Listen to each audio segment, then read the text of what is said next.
Okay. All right. We're live. So before we keep going, we wanted to do a recap of season 1 and also try a new platform to include video. And I think that we got it working. Hannah, what do you It think? took a little bit of cajoling. Cajoling. That's my gold star word for the day. So we're in the same house, just filming differently because we couldn't get the one computer the way we wanted it. So how are we And you feeling? get to see a little bit of my office, Justin's office. Yeah. We're very into the multi-image wall. Yeah, as I see it in background, maybe I'm done with that. Maybe I need to redo that. All right. Per usual. Yeah, let's talk about season 1. Yeah. It was most surprisingly, though, that no one pulled the plug on us. And I think for me, one thing that became really clear as the season has unfolded is what this show isn't about. You and I first started thinking it would be a lot of people would listen because we ran a business together and we talk about leadership. But even when work or leadership comes up, it's really always secondary to something, I don't know, much more human. I think we probably thought the business was more of a story than real life was.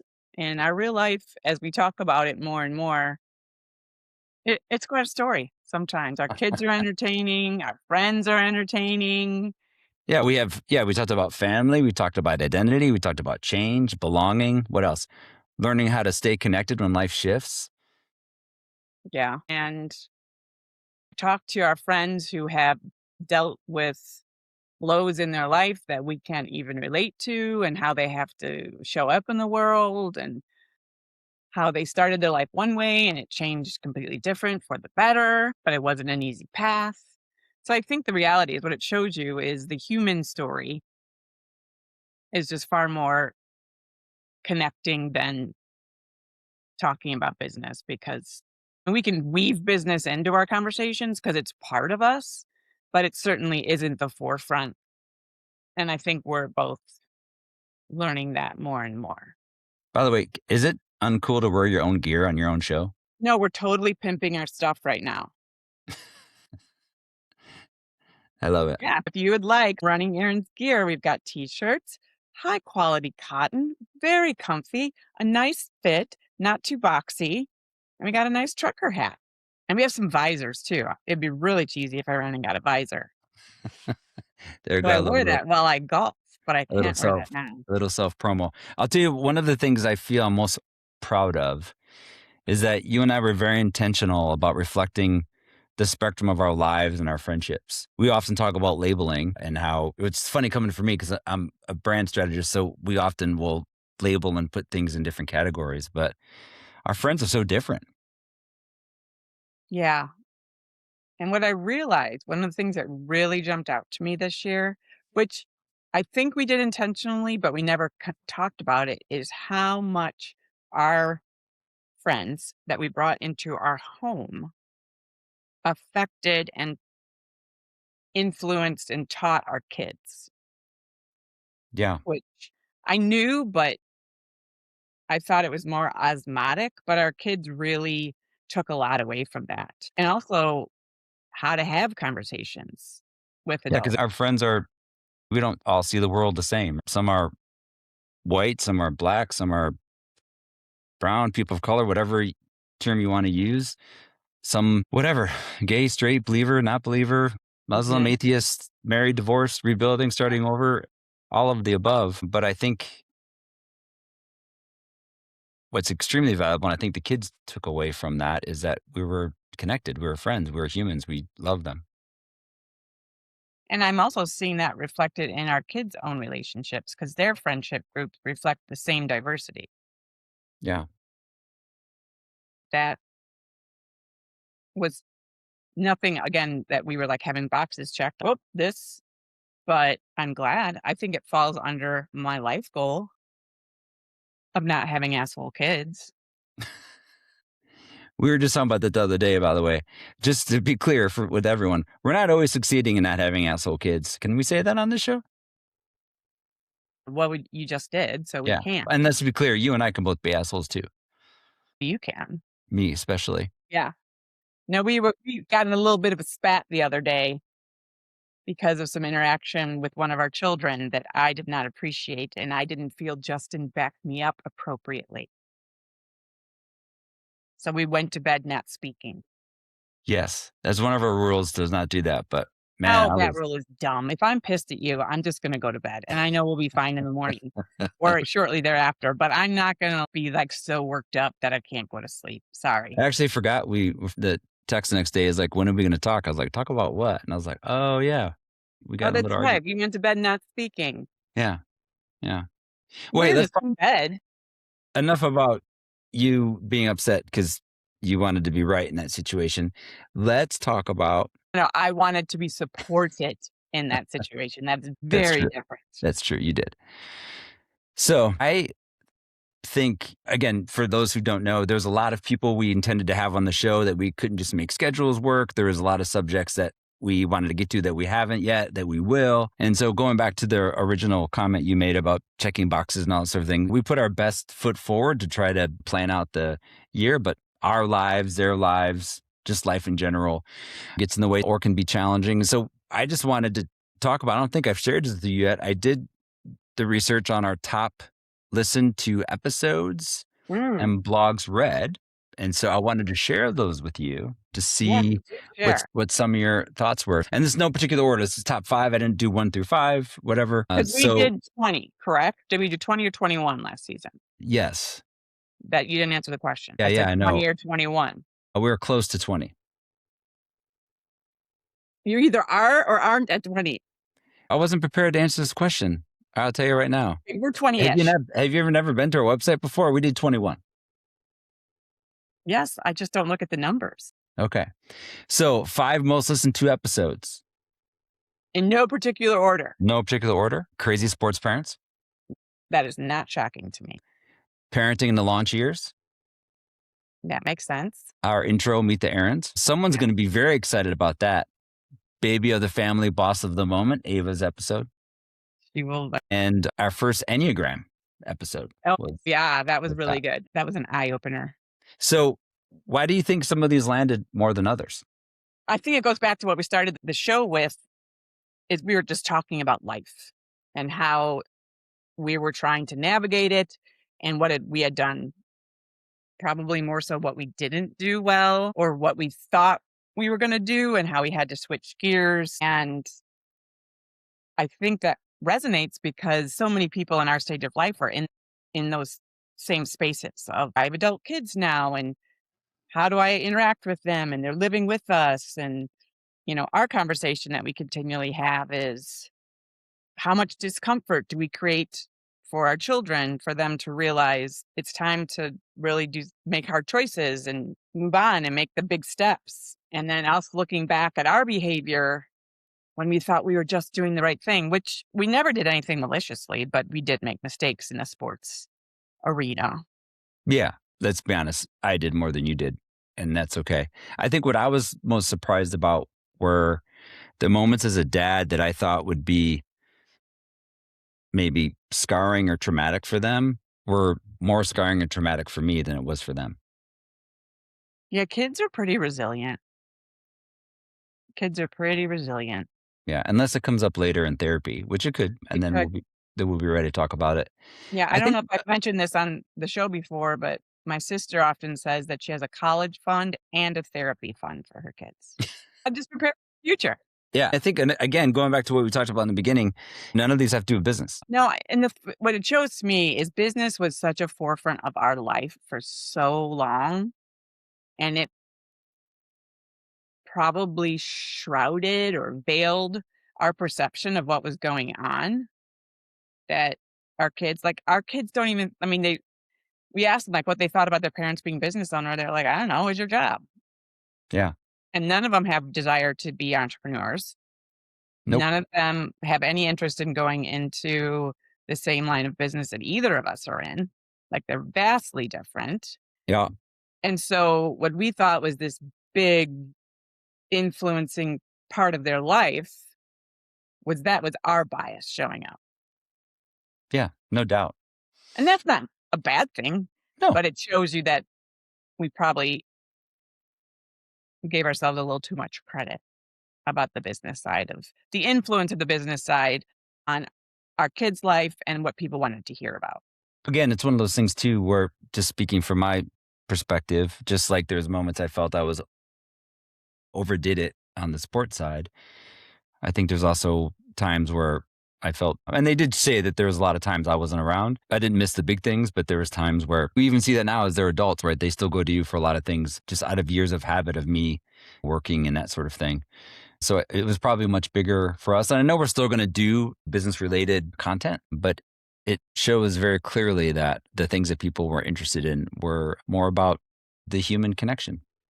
Yeah, that makes sense to me. All right, you ready for our top guest episodes?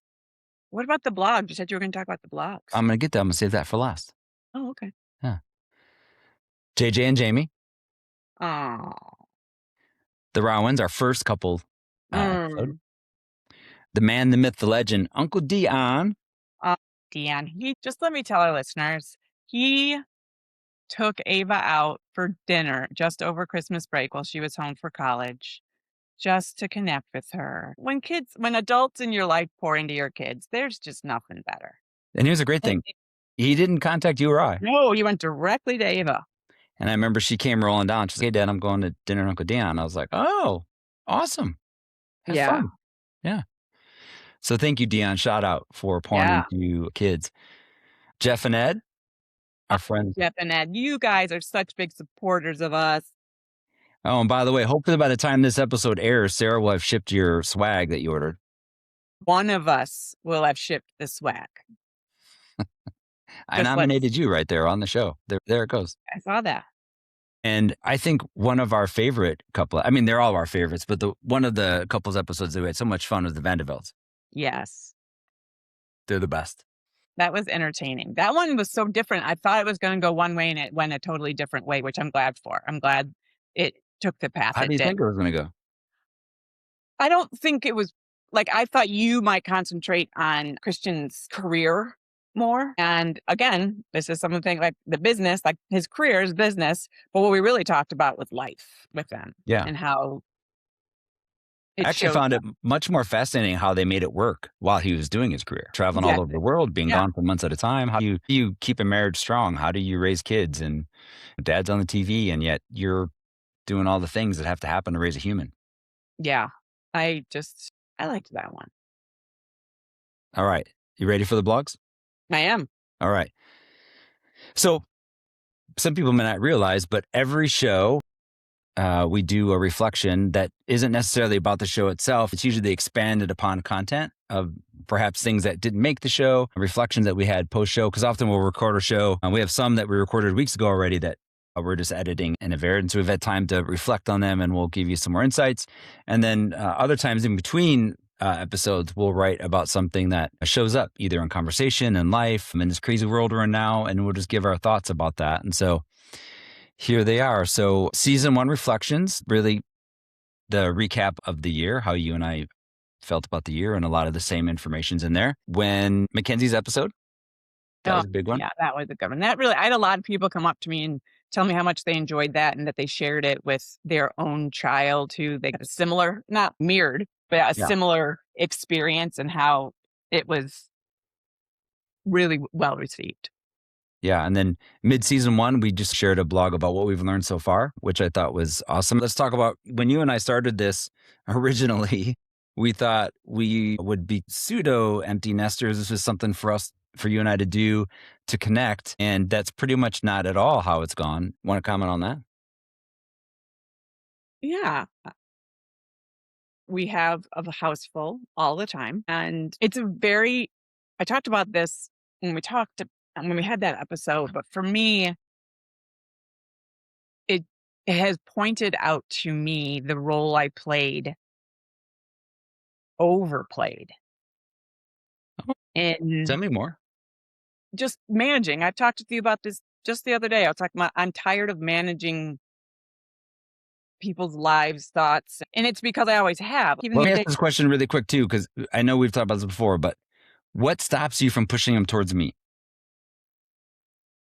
I don't 'Cause think I need to push him towards either of us. Figure it the F out. You are no, I agree with adults. you, but just the other day, Mackenzie's going in and to the room, and she's like, "Where's mom?" I said, "She's getting ready. What do you need?" She's like, "I guess I could ask you." I'm like, "Yeah, I'm an I think adult." it's just habit. They've just always come to Yeah. me. And like even the other day when you were in the house, Jackson called me where I was out to talk to me about the problems he was having with his car. And I was like, what? So I have created a codependency that I'm trying to break. And I might tend to get a little volcanic No. when I feel I'm being asked too much. You mean when I hear you maybe stomping through the house or No, like I talked about, like I'm done cooking. Like it is still one of the banes of my existence. And I send texts, "Hey, Simone, everybody." But I'm telling you still, weekly, if not daily, "Mom, what's for dinner? Mom, there's nothing for my lunch. Mom, we're out of this." by the way, can we take a segue really quick and talk about how incredible your Instagram story or TikTok meals have been lately? They've been amazing. Oh gosh, I knocked it out of the park. We have to put in the show notes that one thing you made, that taco magic. What was that? It was smashed dumpling tacos. Unbelievable. Oh. I wish I was Oh, more hungry. I would have eaten like 85 of them. yeah, they were delicious. I Yeah. have a Well, couple thank you for lined that. up this week too. And hear me, I don't hate cooking. I hate thinking about it and being responsible, solely responsible for it. I agree. But That have is you what noticed? Maybe I don't have this right, but have you noticed they're working harder on the kitchen? I think my anger and disappointment and dismay has finally translated into action in my And constant comments. for those who don't know too, what it's been interesting for me because I had a hip replacement right before Thanksgiving, and so I've been a lot less mobile and a lot more dependent. And it's been interesting to notice these things even more, especially when I couldn't do things for myself, just how much this still goes on. But I do And think it's shifting. it is shifting for certain, but I do have to have a little confession. I already confessed it to you, but I will confess it to our listeners if I'm in the being authentic, that in the midst of the and let me explain, like, with a hip replacement, Justin was very dependent on me. It wasn't because he was, like, being a wimp, like, he literally couldn't do things, and I mean, like, I'm not it doesn't matter about the details, but it was very dependent, and I did go to you a couple weeks in and go, "I'm not angry at you for having to take care of you. I just have very minimal caregiving bandwidth left in my life." I know. And And I I hope wasn't no, I don't take that personally, but I would say that this is my second one. I feel this second one I was much less needy and I don't even remember the first one. probably did too much on my own because I knew at times that you were on thin air. No, I don't even remember the first one. I literally don't remember. Yeah. Hey, let's keep going. So, fourth, both sides of the family, how friendship becomes more. That was with our friends Jen and Ken, and we talked about just our relationship with them. In fact, we spent New Year's with them in Ohio, which was incredible. And shout That out again to goes along with our intentionality with them, yeah. planning, making it happen. And you want to talk about ridiculous. So, first of all, Cleveland's amazing. Their house is so enjoyable, but the cooking they did for us was uncalled for, but I enjoyed every second of it.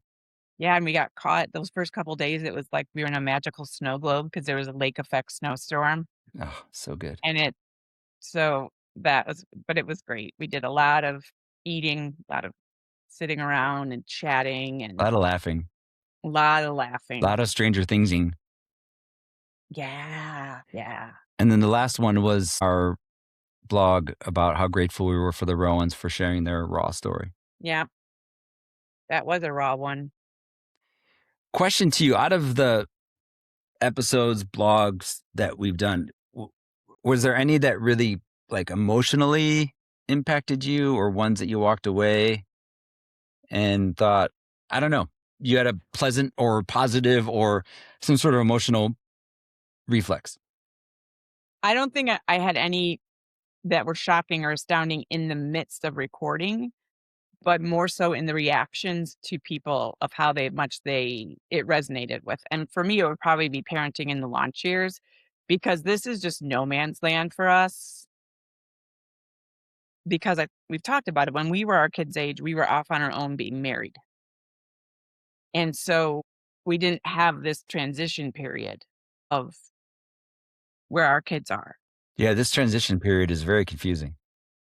Yeah, and you wanna support, but you also wanna encourage, and you want to guide, but not have them be dependent, and just the lines are very blurred. The lines are very blurred, and that one is continually to be one that I struggle with, and but in the same way, it's really fun and enjoyable to be around your adult kids and watching them navigate the world. Like, Yeah, so first, you're not just hearing about it. Because I was thinking the other day, I'm like, "Oh, a year from now, it could be very different." Like, the 3 that are home, their their desire is for all of them to be out sooner rather than later. yeah, this time next year, according to all of our kids, minus Ava will still be in college, so, they all want to be in on their own in some way, shape, or form. yeah.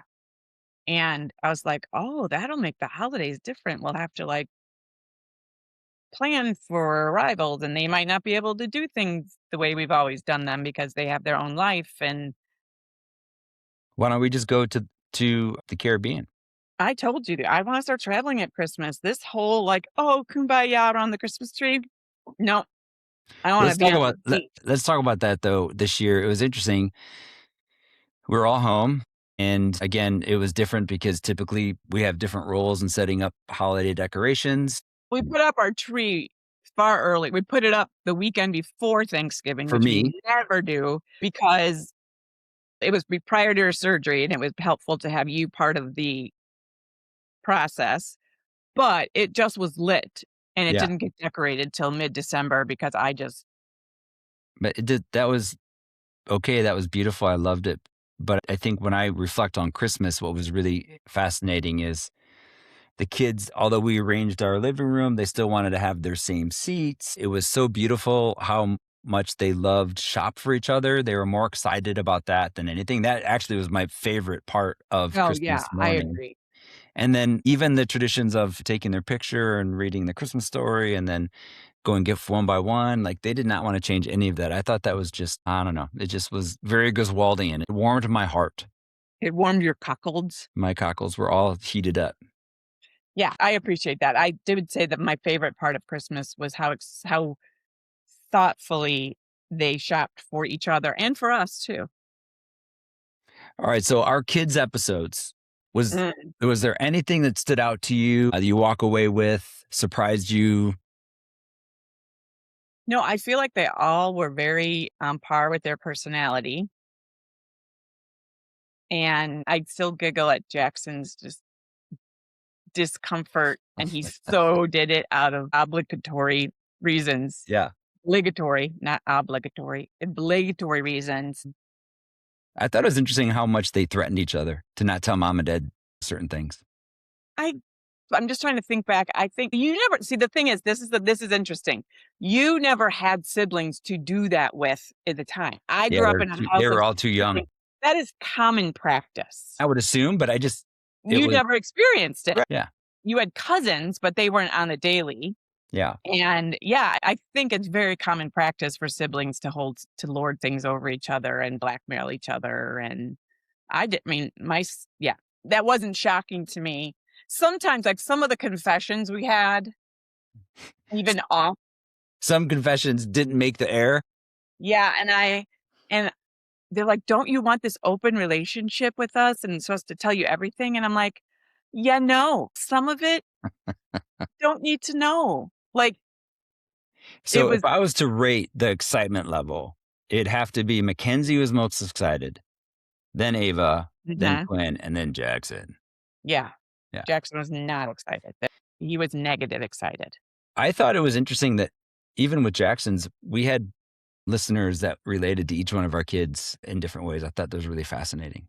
And they said, going back, Dion reached out directly to Kenzie and said that he learned so much about her in that episode because she was in college a lot of the time that he was with the kids at high school. Yeah. So she wasn't around as much. What surprised you? Or what was the most, not surprised you, what was, did anything I stand out in the process? for me, I was just excited in general to have this shared experience with them and document our time together. I think at the time, Ava was very into podcasting and she really brought herself into it, which was great. I loved it. I learned about a little something about each of them that I hadn't before. And so that was really fascinating. I think for me, times we interviewed our friends as well, it's really interesting what comes out, right? There's each one of the people that we interviewed, I've known most of them for years and years, and I learned so much about them. So I think, I don't know if the right term is selfishly, I love doing that because I feel closer to them and that's really fun. And of course, I think I've probably had the most surprises when you and I have talked because although we talk all the time, I think what's interesting, even when you and I are on here, we'll say stuff and I'm just like, I haven't heard that before, or she still thinks that, or something like that. I would agree with that. I tend to be a chronic confessor when I'm on. Really? Like, I've told you things about, like, that I never told you this before, but or No. I'll tell the listeners things that people might be shocked to hear that I feel this way sometimes.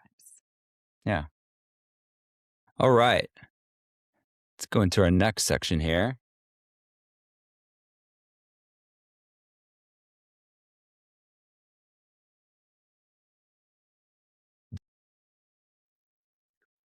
I wanna pause here for a second because this season didn't just shape the podcast, it inspired and shaped you,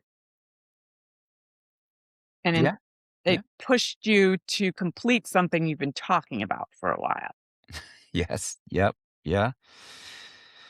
So, Yeah. you have written a book. I have. I started it 2020. Wow, it's 6 years ago. And between this experience and another one that you've been a part of called At the Table and some other things I've been writing, I decided to finish the Being Humankind book. And see, at the date of this recording, I am sending final edits back to the editor and getting it ready for printing. So it's for pre sale right now. And how do you feel about that? Two things. I feel excited and disappointed in the Tell me sense. more. Yes, disappointed. And this is my second book. Life Kerning was my first. I did it, I don't know, 11, 12 years ago. No, you did it far longer than that. Okay. I'm rounding up. Basically, I remember sending that to the publisher and then freaking out and really not promoting it the way it should have been promoted, which Well, in you didn't fact, know. I don't know, I was nervous about it. It just, is there something about, Putting yourself out there. yeah. And so I'm disappointed realizing that with this, I'm so much more excited and I've learned from that experience, which is great. And so there's lots of things going into motion, getting the book done. There's going to be other products go with the book. There's going to be a little book tour, et cetera, et cetera. So I'm very excited about that and to really make this success. I am nervous, of course, about what people think about it. And at the same time, I am excited about getting it out there. Yeah. And you're gonna, again, like you said, we're gonna have a book tour, probably be here in the Chicagoland area. Go to Phoenix, Iowa, Cleveland, probably a potential spot in New York and California. TBD. So that will be on the calendar for 2026. Yes. Yeah. And we are venturing into self-publishing on this.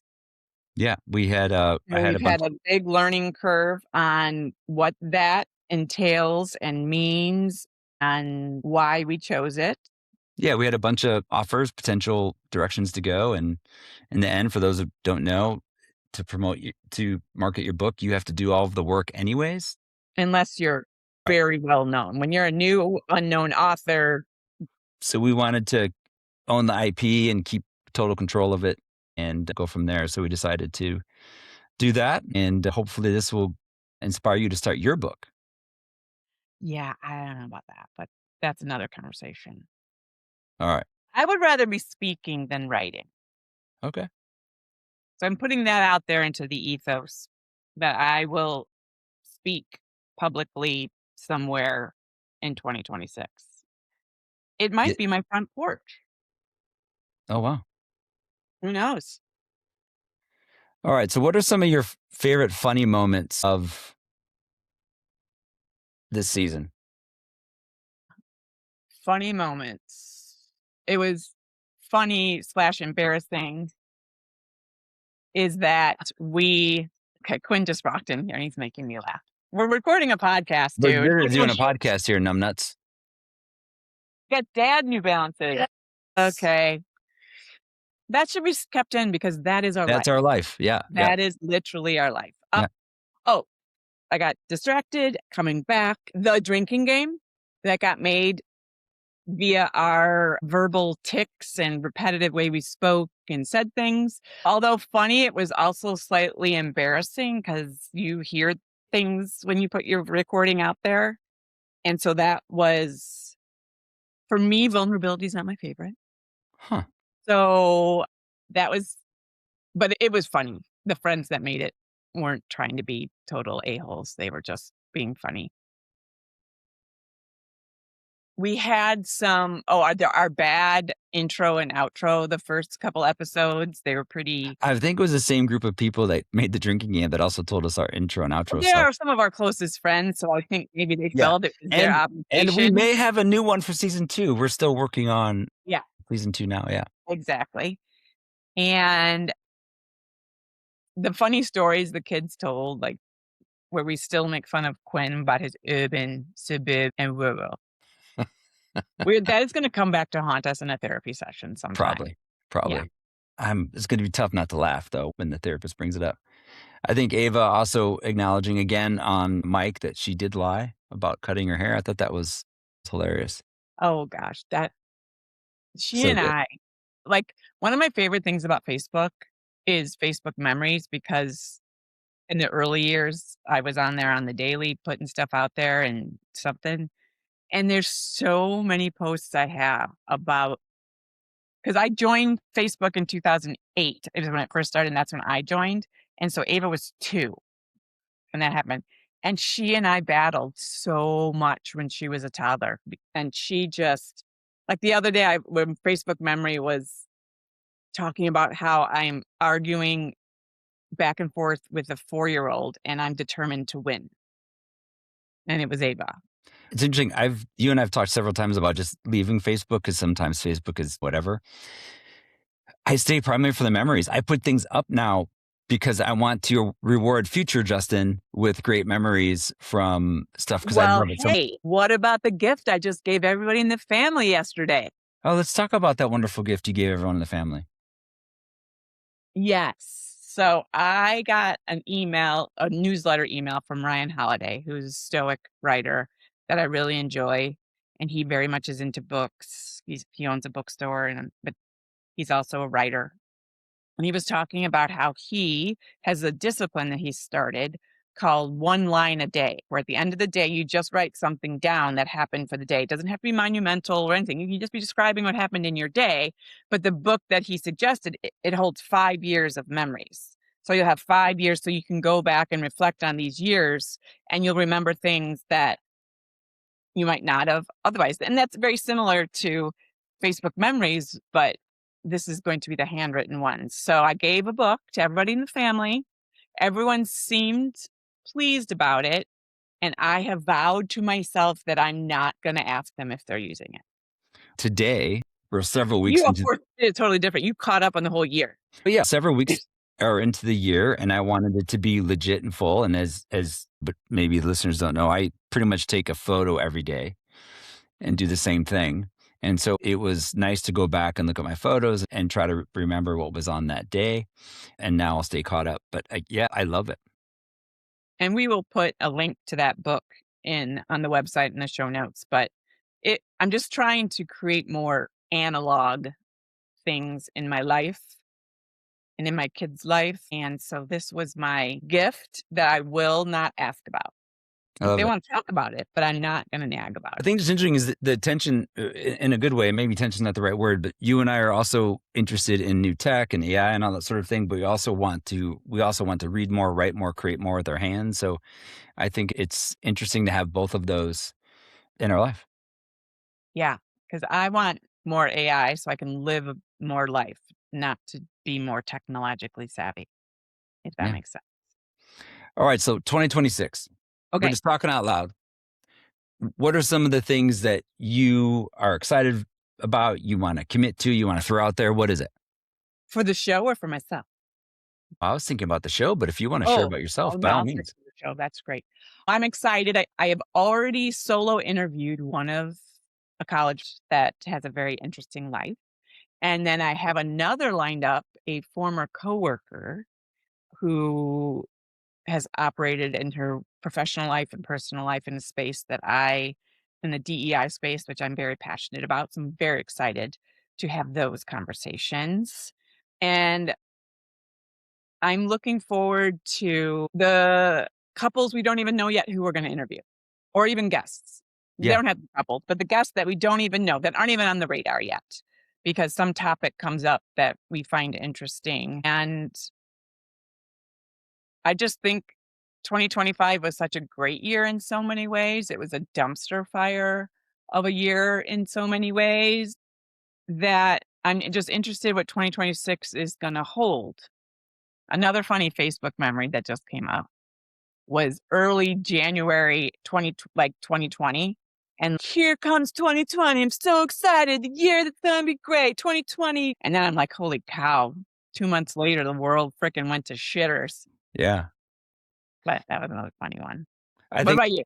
uh, I'd like us we talked about going deeper, some braver topics. I think I'd like us to do that. I think you and I are on this really interesting faith journey. I think we've talked a lot about what it's like to be in this stage of marriage, parenting, but being a professional woman, man in business, the stage of our life, but also looking back to those early years, right? I think one of the things I was laughing about is Ava's birthday was recently, and because of Facebook, we found a Facebook memory of, I don't know what birthday that was. Your And fourth. and I was thinking like, wow, we should do an episode looking at some of those images and recalling what it was like back then. Because in this scene, you had Mackenzie in the back kind of twirling keys to something. And then we had Jackson in his white t-shirt that he was running around creating havoc. Quinn sitting there drilling, ready to get into the cake. And then sassy little Ava waiting for us to get done so she could eat. And I'm just like, wow, that just felt, doesn't it feel like, who are those people? Yeah, that What I mean, was that? those videos don't exist. They don't get space in it. I Yeah, don't that's the thing. like, when I look back, the level of chaos we lived in was crazy. Yeah. And I'm also committing on the show that by the end of the year, I will have the 3 other kids' early videos done, whatever There's exists not of them. enough video of the last 2 kids to Then have we'll an make it even video. easier. So there we go. So for those of you who don't know, Mackenzie's first year, this is very me. I designed her birth announcement and then filmed pretty much every second of her life, did a full sort of video that she loves. And I probably have half the footage for Jackson, then half of it for Quinn, and then half of it for Ava. Ava, it was not a video time. It might be on phone. You might have stuff on your phone, but that Yeah. phone was lost in Lake Michigan years I ago know. I could still find that phone. before you saved things to Google Photos or whatnot. Yeah. Gosh, I thought I could find that phone. Oh, you really did. So everyone, I got hit by a wave and I had a Well, phone, you were filming. You were I had a filming film in the ocean or in the lake and it had with a the waterproof case on it. And I was walking into the shore. I'd just taken the safety strap off and I turned around because the kids were hitting waves. And just as I turned around, I got hit by a wave and my phone goes flying. And I was convinced I'd find it and I never found it. Damn it. there's a lot of good footage on that too. Yeah. So I think it would be great to talk about everyone's life has mess, right? We have mess in our life. Not that we need to talk about that, but it's not like we don't have pressures, whether it's family or aging parents or whatever happening. We very much are in the sandwich generation. We are very much Yeah. living that life. So I think it would be great to dig into those and probably have some new segments about some of the things we're writing and reading. I'm excited about that. Yeah. Maybe we'll have some talk about some good trouble we'll get into. Yeah. All right. So to end the show, if you were to go back and talk to Sarah when we started this, do you remember either what you're nervous about or what would you tell you then? Because I know you had some anxiety about starting the show. Yes, I did. I didn't it's not like I didn't wanna do it. I was very hesitant, nervous, not confident about having anything to talk about or being able to do it. It's not you are much more of a front person than I am. I'm starting to want to be more of a front person, but I just don't have the muscle memory like you have. So this was a very big step for me to do something like this. I agree. I'm proud But of you. well, thanks.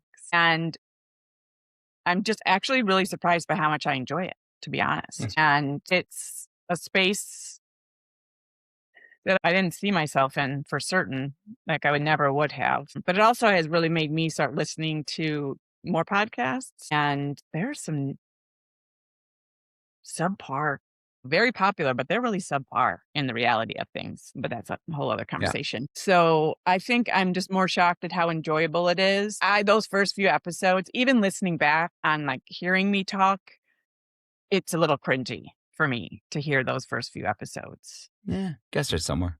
Yeah, but I don't enjoy hearing my recorded voice regardless. So that's still something I have to always get over. And I wonder if being more comfortable is because of how much like I'm on virtual meetings now, because everything in life is virtual. So this is a medium that's getting more comfortable. For me, when I record any of the shows, I just think about having a good conversation, and it's easy to not be worried about the crowd because it's just so surreal, right? Like you, eventually someone's going to hear this episode. Could be 10 people, could be thousands of people, right? We're pushing 2,500 downloads, which is exciting. Yeah. Yeah. It's growing Okay, I have a question for you. okay. What would a braver version of this show look like? Or sound like, look like? I just think Maybe you'll be looking to there's topics that you and I think separately and together would love to do. I think it would be interesting to really just dig into those concepts and just be more open with them. I know you and I love the Enneagram and we didn't want to just talk about it around our own experience. So we brought an expert in and that was awesome. But yeah, I would like to be a little bit more bold with some of our topics and what we talk about. I've got some strong feelings on some topics. Yeah, I My know. kids will tell you. Let me give you this a little peek into my brain, listeners, right now. Like, we just give you a space. The song I am currently obsessed with, This is hilarious. and the algorithm has found me because I'm getting all these reels that are talking about the backstory of how this song was written and like the first performance, Rage Against Machine, Killing in the Name. Like that bass buildup and the way it brings it down, like I am down with them. And then Bulls on Parade, talk to me. Yeah, that's all I'll say. I won't frame it any other way, but those are some songs that are on repeat for me. And In fact, I it think we also listened to him reminds right. We listened to him today after we got out of church. we did. But also funny to go back and just to bring it back to just talk about in the late 90s, we were living in Phoenix, Arizona, and we had a dear friend who actually is going to be a future guest on the podcast, but he would come into town and visit us. And he was a single guy that was living his best life being a salesman. He would travel and he would come to Phoenix probably 3-4 times a year, if not more. And he would come into town and we knew it was going to be an epic weekend. This was no kids, double income. We were dinks. Like we were Yeah. dinks and we were going out and we had this bar in Scottsdale, Martini Ranch. Oh, my poor And they liver. had cover bands and they had this one, was it 80s cover band? Rock Rock. concert. And every set finished with that song. And it was a bunch of 20-something white kids living in Scottsdale, Arizona, which is like the bougiest place ever, So ridiculous. and chanting Killing in the Name. And the bouncers would be standing up on stools with flashlights telling us to calm down. And we were like, no, you can't tell us what to do. That's so That ridiculous. That was true. And now I want to relive those days, but with my like 50 plus mind and all the people and all the angst and anger I have at the world and what I want to change. And yeah, so welcome. I get it. Before we close, we will want to say thank you so much to our listeners. Yes. of course, our guests and also our family that have joined the show and are going to probably join the show more in 26. And I think most importantly, the courage to support us, but also for you to just keep showing up imperfectly. Yes. I like this little community we're creating and a place to have hard conversations, fun conversations, eye-opening conversations. We're not trying to change the world. We're just trying to shine a light on some of the corners not everyone sees. I love it. Hey, what's for dinner? You're an asshole.